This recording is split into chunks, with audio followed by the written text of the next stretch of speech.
semana más al podcast de Una pareja rentable. Hola a todos, ¿qué tal? Estamos aquí ya con nuestro episodio número 7 ya. He perdido la cuenta y ahora me he sorprendido de que ya sea el 7. Sí, pasa volando. Bueno, ¿de qué vamos a hablar hoy? Hoy vamos a hablar de cómo cocinar eficientemente. Vale, en este caso es uno de esos podcasts en los que Dani lleva la voz cantante porque es el que sabe de ahorro y eficiencia de energía. Sí, en este os voy a contar yo los truquitos. Yo creo que la gente en general, me incluyo, pensamos que ya lo hacemos todo muy eficientemente en la cocina, ¿no? Que básicamente se reduce todo a tener electrodomésticos de esos que ya marcan con la típica A y tal y ya está. Sí, eso es una forma de ser eficiente de forma pasiva, digamos. O sea, tú compras el electrodoméstico y te olvidas, pero es que hay un montón de formas de cocinar en las que vas a gastar menos energías. O sea, son formas activas de ahorrar energía. Pues yo creo que nos va a venir muy bien un repaso porque realmente todo el mundo cocinamos, unos más y otros menos, pero todo el mundo utilizamos la cocina, cocinamos y probablemente es uno de los puntos de la casa que más energía gastan. Sí, en la cocina es donde más gastamos. Junto con la calefacción, la cocina es donde más energía y por lo tanto más dinero gastamos. Vamos a ver 10 trucos para que los implementéis. Lo interesante de esto es que os acostumbréis a cocinar de esta manera, no que estéis siempre pensando en pues tengo que hacer esto, tengo que hacer esto otro, sino que los veáis por primera vez, los incorporéis a vuestra forma de cocinar y ya si entra en vuestra rutina ya os olvidáis, ya sale de forma natural y así estaréis ahorrando dinero sin daros cuenta. Muy bien, pues vamos a empezar con el primero de los consejos. Lo primero que deberéis hacer es siempre cocinar con tapa. Piensa que cuando pones una cazuela o una sartén al fuego y pones a calentar, el calor sale hacia arriba también. Imagínate, vas a poner a cocer un huevo. ¿Quieres hervir el agua? Lo interesante es poner una tapa. ¿Qué consigues con esto? Que todo el calor del agua se quede atrapado dentro de la cazuela. No estás dejando que se escape. Así conseguirás que empiece a hervir mucho antes. No es una medida para ahorrar tiempo, sino que lo interesante aquí es que estarás ahorrando energía. Bueno, claro está que va a haber para algunas elaboraciones que hay que reducir salsa y hay que quitar la tapa, pero en la generalidad es que por favor utilicemos tapa, o sea, hay una gran diferencia. Por supuesto, o sea, si tienes que reducir una salsa que específicamente necesitas que no tener la tapa puesta, no la pongas.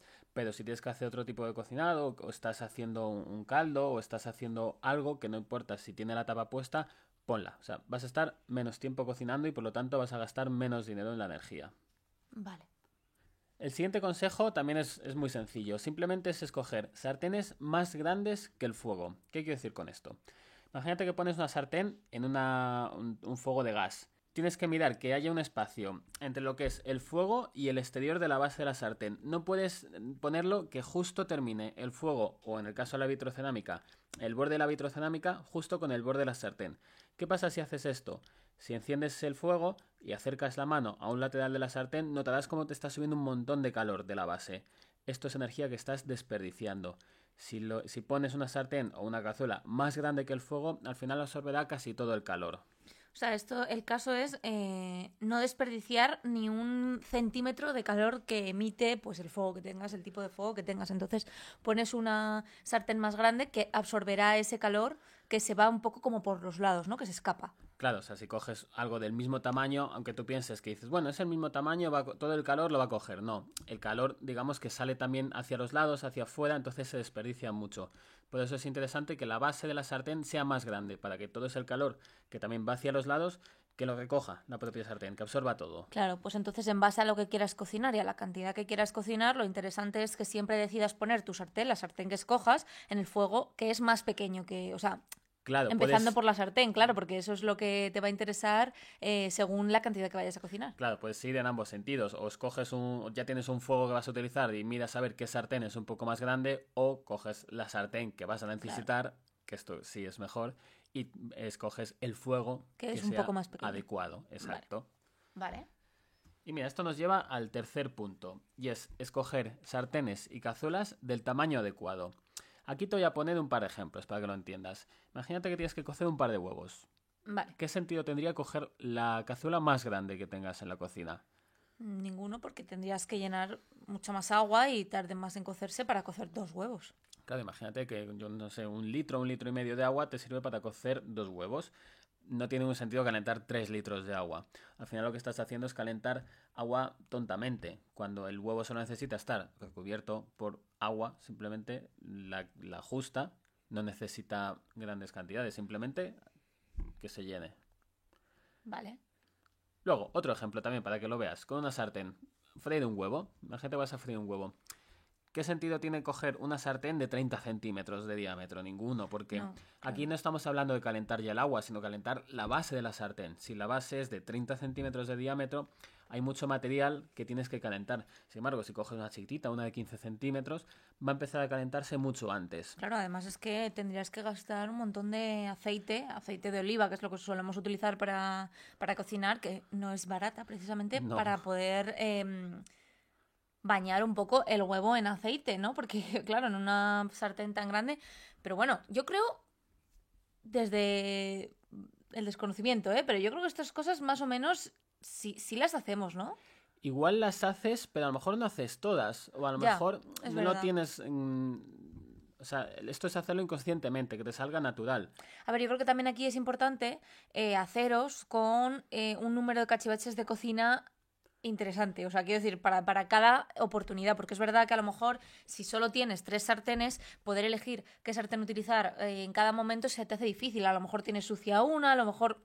Entonces, claro, tienes que a lo mejor hacer una pequeña inversión al principio de comprar sartenes de varios tamaños para poder elegir. Claro, coger de varios tamaños y luego a veces, no sé, a lo mejor tienes unas cazuelas, pero no tienes las tapas. Pues también es interesante coger las tapas. O sea, que tengas una batería de cocina completa de diferentes tamaños, diferentes elementos y que tú puedas utilizar justo lo que necesitas. Parece un gasto, pero un gasto inicial, sin duda, pero luego renta el poder utilizar en cada situación lo que es más adecuado. Que además estas sartenes las acabas tirando con el paso de tiempo. También Claro. puedes aprovechar, si vas a tirar una o dos, pues dices, mira, las siguientes, en vez de cogerme 3 iguales, me cojo 3 diferentes, cada una de un tamaño. Claro, igual la gente vamos a comprar y decimos, bueno, la más grande que así me vale para todo. Claro, Pues no. No, para nada. Vale. Muy bien, cuarto punto. La olla a presión. La olla a presión. ¿Tú usas la olla a presión? Yo uso la olla a presión, sí. Un Muy bien. modelo de olla a presión que es como un robot de cocina que es olla a presión, básicamente. ¿Y por qué la usas? Pues la uso porque es más rápida. Exacto. La olla a presión tarda mucho menos en cocinar. Su funcionamiento es muy simple, en realidad. El agua, si está a una alta presión, no entra en ebullición. Esto es ¿no? así. Esto yo lo he estudiado en física de Pues pequeño. no, Sí, de sí, verdad, sí. o sea, yo pensé que estaba dentro de la olla a presión el agua ahí. No hierve. ¿No? O sea, si aumenta de presión puede alcanzar los 110, 120, 130 grados y no hierve. Y no hierve. Con qué esto lo que fuerte. consigue es cocinar los alimentos más rápido. Y si cocina los alimentos más rápido, gasta menos energía. Vale, no tenía ni idea de que el agua no estaba hirviendo dentro de la olla. Exacto, sí, no hierve. Qué fuerte. Sí, entonces la olla a presión es un elemento muy interesante y que cuanto más lo uséis, más ahorraréis. A ver, yo creo que hay muchísimos platos típicos que se cocinan pues lento, muchos guisos que estamos acostumbrados a cocinar en España, que son pues eso, de cocina lenta, en tu cazuelita, unas cuantas horas ahí, que realmente si le coges el punto a la olla a presión, porque es verdad que a veces, pues dependiendo de la olla, son unos tiempos, son otros, le tienes que coger un poco el truquito a la tuya, pero si le coges el punto, creo que pueden quedar exactamente con el mismo sabor y en mucho menos tiempo. Mira, si lo piensas, hace poco vimos una serie en Netflix que es más bien como un documental, que eran chefs de todo el mundo que competían entre ellos. No me acuerdo cómo se llamaba la serie. Todos a la mesa. Todos a la mesa. Había en concreto 2 chefs que eran australianos y eran como los más mayores, los que más experiencia tenían. Y casi siempre usaban la olla a presión. Casi siempre. Eran los únicos y siempre la estaban usando. Claro, y es porque sabían que era muy útil. En el programa les daban una hora para hacer los cocinados, imaginaros, de chefs de alta categoría, o sea, de gente que tiene estrellas Michelin, Sí. que no hacen, no sé, que no es Masterchef, ¿sabes? Y utilizaban mucho la olla, claro. Sí. Yo cuando les veía les decía, mira, qué eficientes son. Claro. Pues nada, ya sabéis, intentad utilizar la olla lo máximo posible y si hay algún plato que os lleve muchísimo tiempo de elaboración en una cazuela normal, probad, buscad cuáles son los tiempos para hacerlo en una olla y probad a hacerlo, porque puede ser que eso que tantos esfuerzos lleva y tantas horas os lleva, si le cogéis el punto después de 2 o 3 intentos, lo podéis lograr en la mitad de tiempo. Sí, merece la pena. Siguiente punto, el horno. El horno. El horno gasta como mucho, El horno ¿no? gasta muchísimo. El horno es una pasada. Pero muchísimo. Ya, me imagino. Tienes que usarlo con cabeza. Vale, aquí en el horno os vamos a dejar varios puntos, varios mini consejos para utilizarlo. La clave es utilizarlo el menor tiempo posible. Vale. Entonces, a ver, ¿qué hacemos con el horno? La primera recomendación es que si vais a hacer un cocinado de más de 1 hora de duración, no hagáis un precalentado. Esto es que siempre, en realidad, en las recetas, incluso en los paquetes de las masas de pizza o de masas de hojaldre, así, te pone siempre, precalienta el horno durante no sé cuánto. Y ya pues lo pones ahí mientras tú sigues preparando, que normalmente casi lo dejas siempre más tiempo del que es, porque yo empiezo la receta y como todas las recetas empieza por pon a precalentarle el horno a 200 grados, pues yo ya lo pongo. Y si luego tardo, en la receta pone que voy a tardar en preparar el pastel a lo mejor 15 minutos, pero yo personalmente pues a lo mejor tardo media hora, pues media hora que se tira el horno recalentando. Claro, yo creo que esto ya se nos ha quedado grabado en la cabeza, lo de precalentar el horno. Siempre andamos Sí. precalentando el horno. Pero sí es cierto que si es más de 1 hora, o incluso no hace falta que sea más de 1 hora, si es, no sé, 40 minutos, tú eso ya le vas cogiendo el punto. No precalientes el horno, no hace falta, no merece la pena. Vale, Pues puede ser un gran ahorro, porque yo creo que sinceramente todo el mundo precalienta el Y horno además, para todas las ocasiones. lo que tú dices, que a veces nos olvidamos, Sí, sí, pensamos, yo bueno, en me 5 olvido. minutos ya tenemos todo preparado. Y no. Acabas tardando 15 minutos hasta que metes todo en el horno y esos son 15 A mí es que minutos de gasto. me hace muchas gracias todas las páginas web de recetas y tal que te dan como un tiempo estimado. Te suelen decir tiempo de cocinado, que es el tiempo pues que permanece el asunto en el horno, y tiempo de preparado. Y te pone a lo mejor 15 minutos. Mira, creo de verdad que nunca jamás en la vida he tardado 15 minutos ni los minutos que ponga, sino que el doble en preparar. A lo mejor es que yo no soy una persona muy rápida, puede ser, pero sinceramente creo que es imposible. O sea, creo que o eres un chef que sabe exactamente dónde lo tiene todo y lo tiene todo absolutamente medido antes de empezar la receta, o es imposible. Exacto, claro. Si es que si ya te lo sabes al dedillo, sí, pero si no, imposible. Vale, Siguiente punto. ¿qué más hacemos? Este es básico, es no abrir la puerta. Ya. Cuando el horno está encendido, Claro. no abras la O puerta. sea, se va una cantidad de calor increíble. Piensas, no pasa nada, sí pasa. Ya. Sí pasa. El horno lo que hace es calentar todo el aire de su interior. En cuanto abres la puerta es que se escapa todo el Se aire y tiene que escapa. volver a empezar. Por lo tanto, evítalo. A ver, por Mantén eso- siempre bien limpio el cristal y no abras la Claro, puerta. por eso los hornos tienen un cristal y tienen luz, para que tú veas lo que está pasando en el interior sin tener que abrir, porque Claro. abrir es... Si ya tienes que abrir por catástrofe. necesidad, porque te necesitas clavar el cuchillo para ver si está hecho, vale. Pero si no, no abras la puerta. Vale. Siguiente punto. Aprovecha el horno cada vez que cocines y cocina más alimentos. Esto lo he visto yo mucho usar en el batch cooking. Igual la gente no sabe lo que es el batch cooking Pues o lo el vas meal a ver prep. porque vamos a hablar de ello después. Vale. Pero sí, el batch cooking utiliza este principio, vamos, a la perfección. Lo puedes ver con un ejemplo en las pizzas. Vas a cocinar varias pizzas, mete Claro, 3 una pizzas en la en el horno, rejilla, las que otra en la entren. bandeja. O sea, está interesante que no tengas nada más un soporte para horno, que a lo mejor hay gente que solo tiene una bandeja y ya está. No, lo suyo sería tener una o dos bandejas que sirvan para el horno o una bandeja y una rejilla, Exacto. pero al menos dos soportes para poder utilizar el calor del horno para dos cosas distintas. Claro, porque da igual que metas una pizza o metas 3, la energía que va a consumir el horno es la misma. Claro. O sea, lo interesante es, por ejemplo, si haces pizzas, ¿no? Que vamos a poner este ejemplo que es el fácil. Si te dicen que tienen que estar 10 minutos en el horno las pizzas, a lo mejor aquí sí que tienes que abrir el horno para cambiarlas de posición a los 5 minutos, ¿no? Que la que está arriba se ponga abajo y la que está abajo se ponga arriba. Claro, pero eso ya es porque lo necesitas, claro, no es porque porque es quieres necesidad. mirar o cotillar Claro, a ver pero qué que tal sí va. que eso es interesante Sí. también. Si tienes dos cosas en el horno, tendrás que probablemente cambiarlas de posición, intercambiarlas en algún momento del Sí, pero cocinado. te va a merecer la pena abrir Sí. ese momento la puerta, pero cocinar dos Solo una pizzas. vez, claro. Vale, y el cuarto consejo, este ya es para profesionales, esto ya es para nota. Consiste en utilizar el horno en los momentos en los que la electricidad está más barata. ¿Y por qué es difícil esto? Porque tienes que conocer Claro. qué contrato tienes. Nosotros, por ejemplo, tenemos un tipo de contrato en el que la electricidad cambia de precio cada hora o cada día. ¿Qué pasa? Que estadísticamente se sabe, esto siempre es así, que los fines de semana es más barato. No hay industria, no hay oficinas, entonces hay menos consumo energético y cuesta menos. Cocinamos pues lo que conlleve horno mejor los fines de semana. Tú tendrás que investigar si tienes Claro. una tarifa de precio fijo todos los días, Pues da igual el entonces te dará momento, igual. te da igual, pero si no tienes esa tarifa y tienes otra, investiga cuándo Hay te gente sale más también barato. que tiene el tema este de que por la mañana es más barato, por la tarde es... Eso es mucha gente, ¿no? ¿Cómo es eso? Discriminación horaria. Discriminación horaria. Claro. Eso en función del momento en el año en el que estés, pues es hasta las 12 al mediodía o ¿Esto hasta la 1. ¿Cómo lo puede saber la gente? Porque claro, tú eres especialista, pero ¿cómo esto la gente cómo lo conoce? Tiene que ver en su factura. Es que En su factura lo en pone. su tal factura cual. lo pone.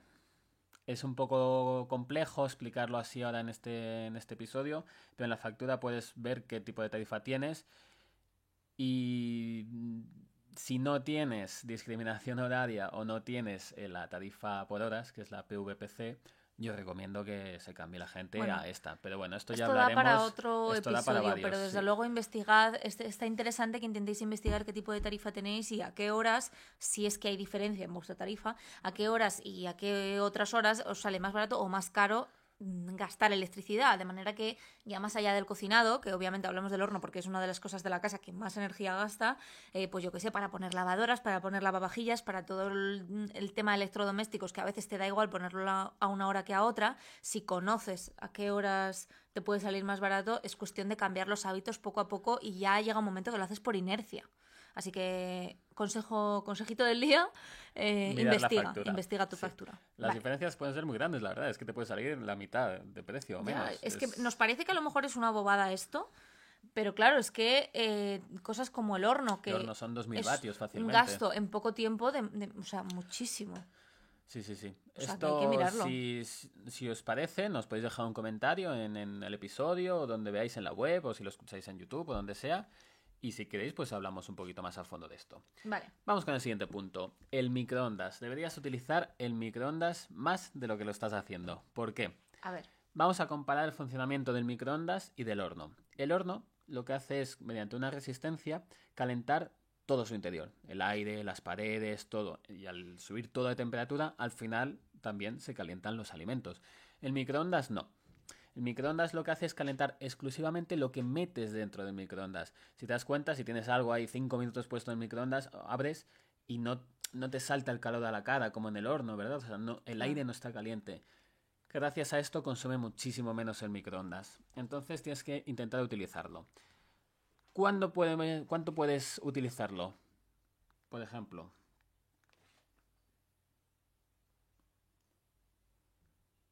A ver, pues nosotros lo utilizamos, por ejemplo, para descongelar pan. Exacto, descongelar pan. Nunca, nunca, nunca descongeles pan en el horno. Mira, mis Es un padres gasto siempre tremendo. descongelan pan en el horno. Pero es verdad que queda un poco más crujiente y también dependiendo del pan que sea. O sea, A ver, si lo necesitas, si te encanta, vale, ya. pero para el día a día No, yo te o sea, recomiendo que no. la barra normal, lo que es la barra que todos conocemos o una baguette, realmente queda bien en el microondas descongelada. O sea, queda bien. Lo ideal es que lo saques con antelación suficiente Hombre, y y que se no tengas que congele utilizar solo. nada, claro. Pero sí. si tienes Es lo prisa, suyo. que suele pasar, Sí. microondas. Vale. Ve cogiéndole el punto y descongélalo ahí. Lo mismo para calentar alimentos. Si tienes un tupper con comida en la nevera, Hombre, sí, yo creo no que lo esto, metes al horno, mételo al microondas. yo creo que esto la gente más o menos... Porque es más rápido también, es que el horno tarda más en calentarte una cosa. Y gasta más. Y gasta Si mucho. tarda más, gasta más. A ver, para bobadas no pongas el horno. Es un poco el resumen de todo esto. Exacto. Luego hay otro punto que puede estar muy bien utilizado el microondas. Cuando hacemos en el horno pollo o patatas, suelen ser cocinados de igual 1 hora. Mete unos minutos primero en el microondas. Ah, mira, esto lo Sí, hago yo, ¿eh? sí. El pollo, las patatas van muy bien. Le metes 5 minutitos en el microondas y luego el tiempo que tiene que estar en el horno se reduce muchísimo. Yo lo hago mucho con los muslos de pollo, a lo mejor, que a veces los hago pues al horno con patatas y tal, al ajillo o como sea. Y lo que hago es meterlos un poco al microondas hasta que sueltan como... Esto es un poco asqueroso, Sí, pero la hasta que sangre. sueltan un poquito de Sí, sangrecilla y ya sí, veo sí, que sí. están como, vale, ya han empezado a cocinarse. Exacto. Y entonces luego ya los meto en el horno, porque el horno es verdad que le da ese acabado final, más tostado, mucho mejor. Pero claro, si ya de antes lleva un poco de cocción del microondas, pues eso que te ahorras. Que haces como un primer cocinado, como un precocinado. Yo lo hacía más que por el ahorro de energía, por el ahorro de tiempo. Pero bueno, Claro. es que una cosa tiene que ver Sí, con la otra, claro. van de la mano, sí. Y luego esto ya es un poquito más profesional y es que busques recetas de microondas. Existen. Hay muchas, ¿eh? Existen Hay y muchas. no quedan mal. A ver, son recetas simples, son sencillas. Vamos a ver, para un plato gourmet de estrella Michelin, pues no son. O sea, Pero no bueno. es para que lo hagas siempre así. Pero oye, de vez en cuando, seguro que si investigas vas a encontrar recetas que están muy chulas y te va a merecer la pena. Mira, yo por ejemplo me hago muchas mañanas un mug cake, que a lo mejor la gente pues no sabe lo que es, pero ¿Qué es un pastel de taza. O sea, un pastel en una taza. Ah, vale. Y lo hago al microondas siempre. O sea, porque claro, me levanto por la mañana y no voy a esperar a que se hornee una cosa. ¿Y cuánto tiempo pones en microondas? 3 minutos. 3 minutos. ¿Y si fuese al horno? Bueno, 15 minutos por lo menos.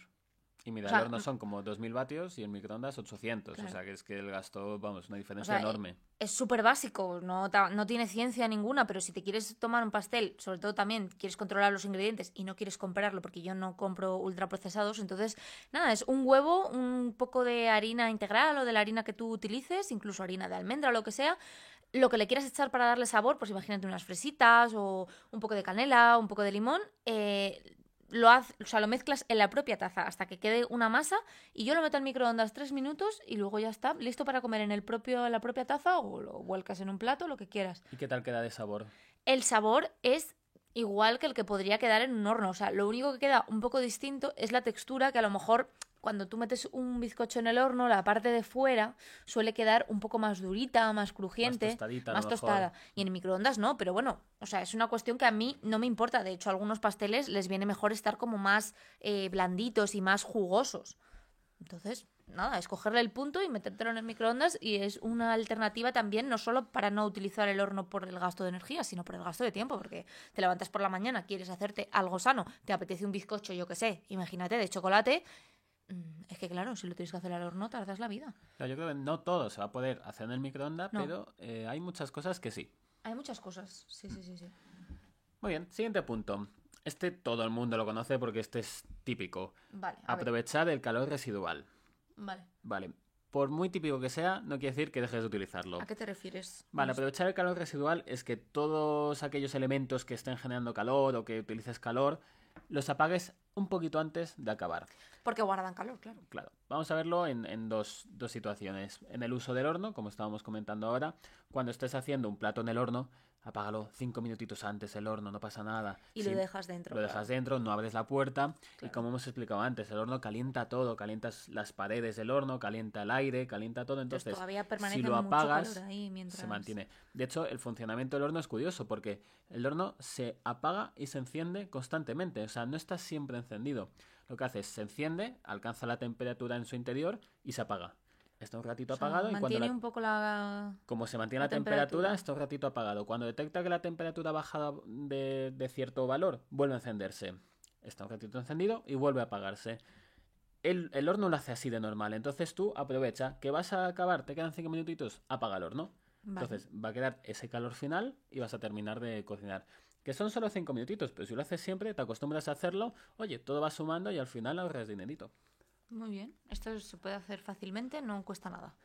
Luego, el otro elemento en el que utilizamos calor son en las sartenes, en las cazuelas. Lo mismo, apágalo La un vitro, poquito vamos. antes. En la vitro, si en la cocina de gas, lo que Ujú. utilices.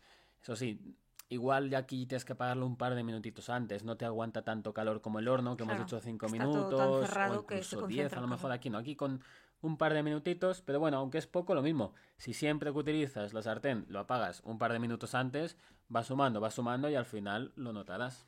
Vale. Vale, siguiente punto. Este punto es un poquito más complejo y es ¿qué tipo de cocina es más económica? Vamos a repasar los 4 tipos de cocina que existen. Llamo Vale. cocina donde ponemos la sartén. Sí.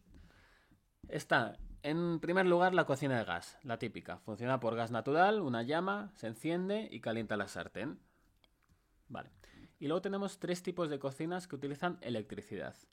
La primera es la cocina eléctrica. Esta a lo mejor os cuesta un poco visualizarla, pero es la cocina como más antigua, que suele estar en las casas más viejas. Sí, Es piso como un viejo. trozo metálico de color negro normalmente o plateado. Muchas veces en cocinas antiguas de gas, uno de los fuegos era de este tipo. Exacto, sí, sí, A lo sí. mejor así lo visualizáis un poco. Sí, pues esta es lo que vamos a llamar la cocina eléctrica, la que es como más antigua. Luego está la vitrocerámica, esta la conoce todo el mundo. Es como un cristal negro en el que tenéis 3 o 4 círculos que cuando lo enciendes ves que cambia de color, se pone rojizo y empieza a desprender calor. Y luego tenemos la inducción, que es prácticamente igual a la ¿A la vitro? vitrocerámica, pero no se enciende. Digamos que cuando la conectas no desprende ningún color rojo, de hecho ni siquiera calor. Esta es muy curiosa, su funcionamiento es bastante curioso. Para detectar si tenéis vitrocerámica o cocina de inducción, os tendréis que fijar en el cristal y veréis que en algún sitio pone inducción. Si no lo pone, o si veis que al encenderlo se pone bien rojo, Pues es que es es vitrocerámica. Si no, es inducción. Vale, lo interesante aquí es cuál es más eficiente. eficiente, que no es lo mismo que barata. Vamos a verlo por puntos. Eficiente es que gasta menos energía. En este apartado aquí gana la de inducción. La de inducción gasta menos energía que cualquier otra. ¿Por qué? Digamos que es un funcionamiento... Mira, si es que ni yo sé explicarlo exactamente, pero si tienes un fuego de 30 centímetros de inducción y pones una cazuela de 15, solo va a calentar esos 15 centímetros. Todo lo que sobra, ¿te acuerdas de lo que hemos comentado antes? Sí, todo el consejo de en las la sartenes. de inducción, en la inducción no pasa nada. No pasa nada, porque solo va a gastar la energía en calentar esa base de 15 centímetros. Hace falta utilizar unas sartenes especiales, se llaman ferromagnéticas, me parece. No vale cualquiera, entonces yo creo que si la tenéis lo sabréis, porque tendréis que comprar una batería de cocina específica para inducción. Entonces, esta es la más eficiente, por lo que hemos comentado. O sea, pongas lo que pongas, solo te va a calentar eso. Solo gasta la energía necesaria. ¿Pero eso significa que los cocinados son más baratos en este fuego? O sea, en este tipo de fuegos. Depende. ¿Por qué? Porque aquí entra en juego... Si hablamos de cuál es la más barata o cuál es cuál la saldría más barato hacer, pues yo qué sé. Aquí está más o menos a la vez la de inducción y la de gas. Porque la de inducción gasta menos. Pero ¿qué pasa aquí? Que la electricidad es más cara que el gas. Si bien es cierto que la cocina a gas es un poquito menos eficiente, o sea, gasta más energía, el gas es más barato. Por lo tanto, andan un poquito a la par. La de inducción y la de gas te va a salir más o menos igual. Es más eficiente la de inducción, pero el combustible es más barato la de gas. Con lo cual, al final, lo uno por lo otro se quedan más o menos... Por lo tanto, las dos más económicas, la de inducción y la de gas. Pero aquí viene otro problema, que la de inducción es más cara.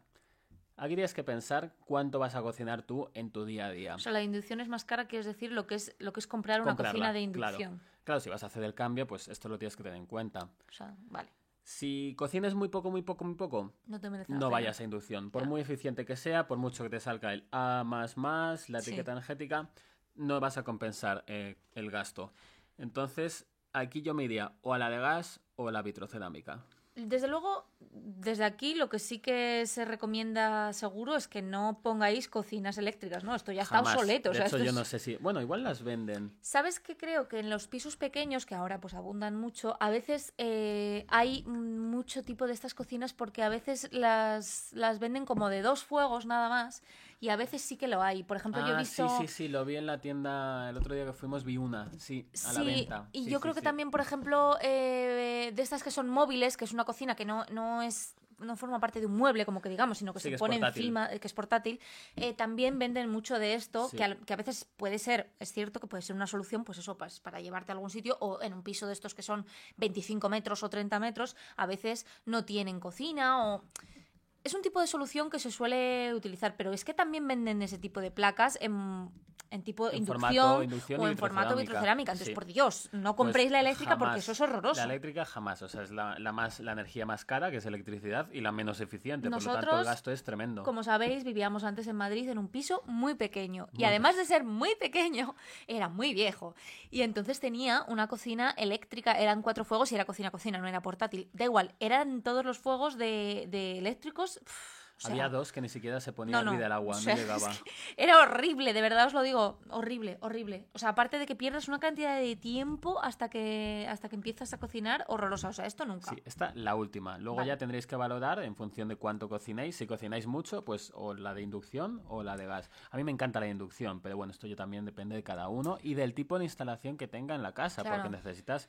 Con la de gas es un poquito más complejo, necesitas una toma de gas. Si es eléctrica, ya sea inducción o vitrocerámica, la enchufas y te olvidas. A ver, yo ciertamente siempre he pensado que mucho mejor pues vitro o inducción, porque es lo más nuevo, porque es lo que visualmente es más limpio, también es más fácil de limpiar, entonces mucho más fácil. Me inclino un poco más por esas opciones. Si bien es cierto que ahora mismo la casa en la que estamos tiene cocina de gas y estoy un poco enamorada del gas porque es muy rápido. Ya, pero ¿por qué no conoces la de inducción bien? Ya, también es cierto que no conozco la inducción, pero yo rehuía un poco el gas porque lo veo muy sucio.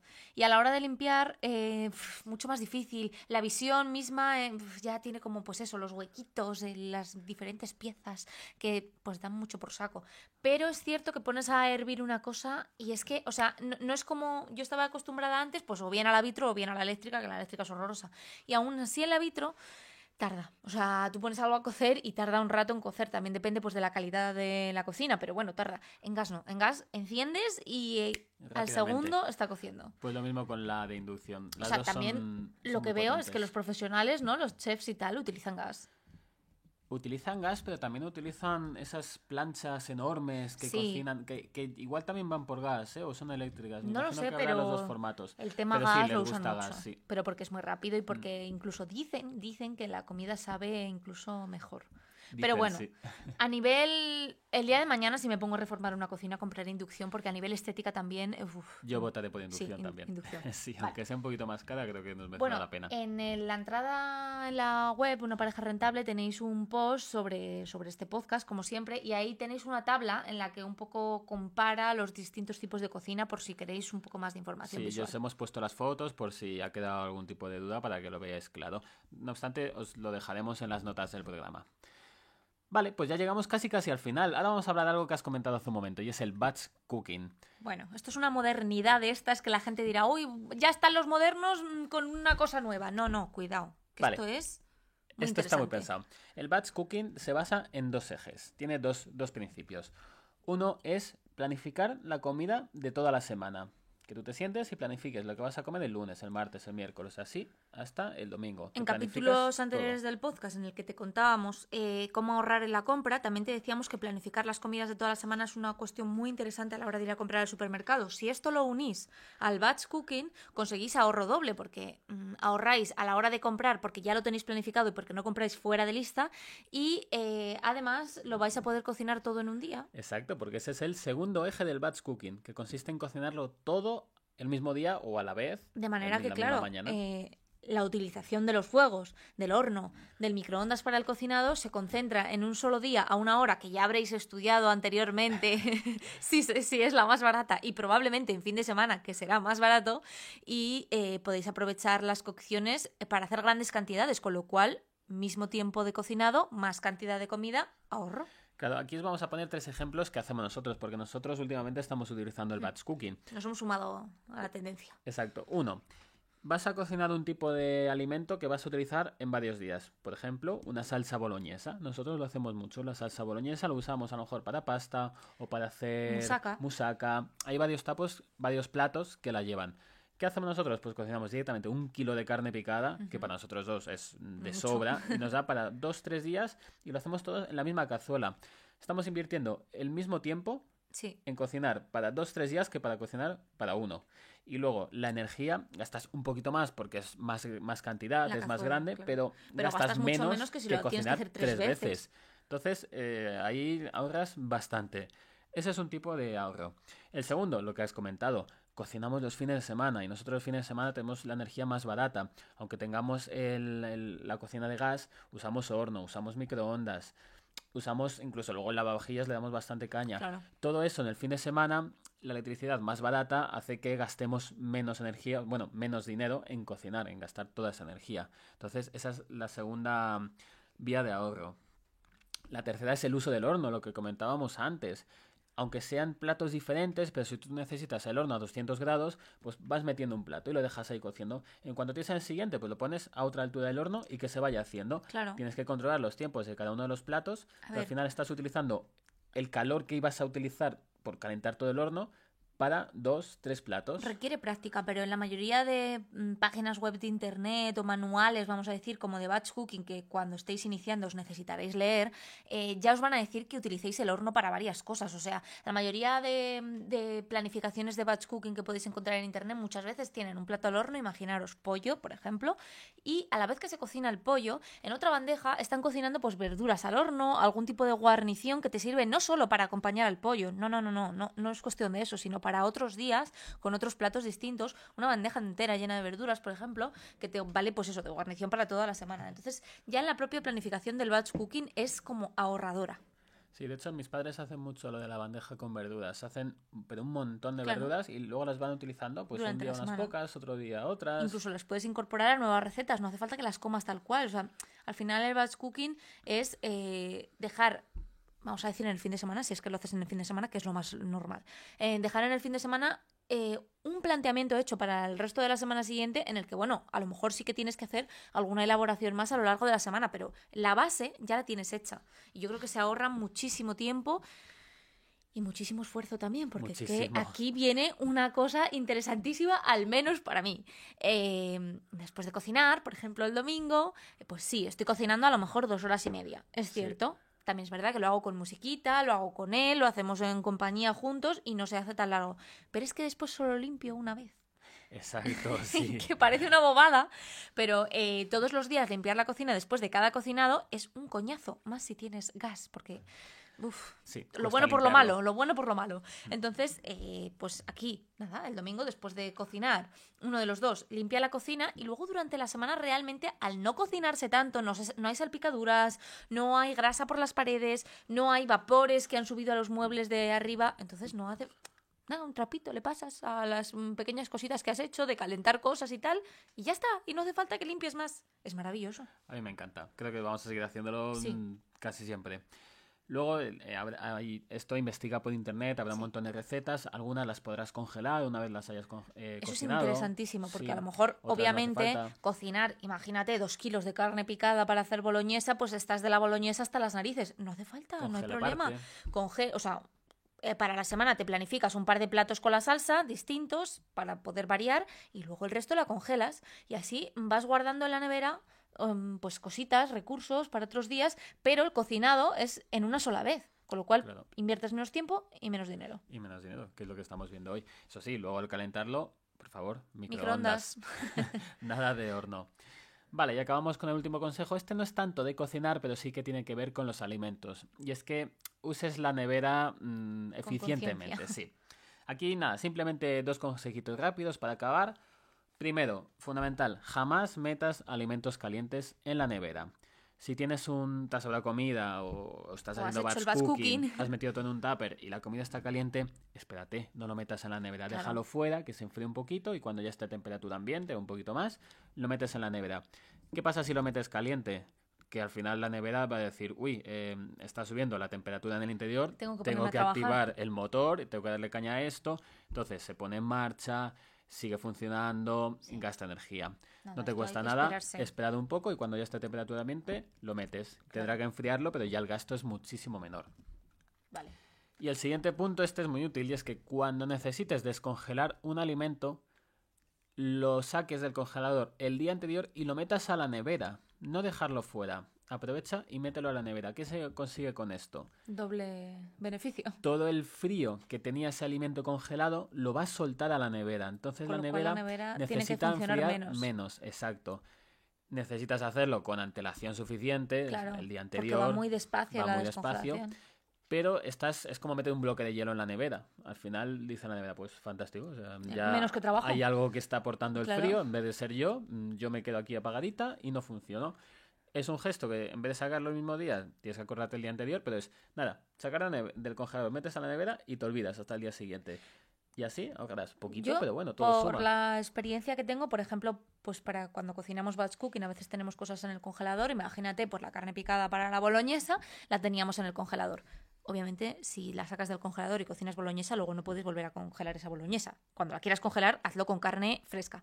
Pero bueno, pasado ese punto, lo que quería decir es que por mi experiencia la dejo la noche anterior en la nevera, como hemos dicho, para que vaya también enfriando la nevera y se vaya descongelando muy poco a poco. Y después por la mañana cuando me levanto, antes de ponerme a cocinar, la tengo que sacar afuera porque sigue congelada. Fijaros la cantidad de frío que mantiene, que sigue congelada la carne. No podría levantarme por la mañana, sacarla de la nevera y empezar a cocinarla porque sigue congelada. Pero lo que hago es, ya por la mañana, la dejo fuera y entonces se acaba de descongelar ella sola. Es un proceso que requiere de planificación, pero si os acostumbráis a, primero, planificar los menús al hacer la compra y segundo, planificarlos para cocinar en el batch cooking, ya va a ser algo que lo vais a tener metido en vuestra rutina y no os va a costar tanto. Entonces, aunque requiera de planificación, probad a hacerlo. Y esto es como todo, ya una vez te acostumbras a hacerlo, te sale natural y no tienes ni que pensarlo. Y estás ahorrando energía y por lo tanto dinero sin tú darte cuenta. Claro, sí, esto nada más requiere de que, aparte de planificar la compra para el batch cooking, el día anterior planifiques los platos que vas a hacer y veas qué ingredientes te hacen falta y si los tienes dispuestos o sea, congelados, descongelados, si necesitan alguna preparación previa o lo que sea. Ya está, es planificarse. Eso es, pues ya hemos acabado. Recordad que tenéis todos estos puntos en el post, que os lo dejaremos en las notas del programa, y si necesitáis volver a verlo, simplemente pincháis en el enlace y lo podéis ver. Bueno. Y ya hemos terminado por hoy. Nos vemos ya dentro de 2 semanas con un nuevo episodio de Una pareja rentable. Hasta luego. Hasta luego.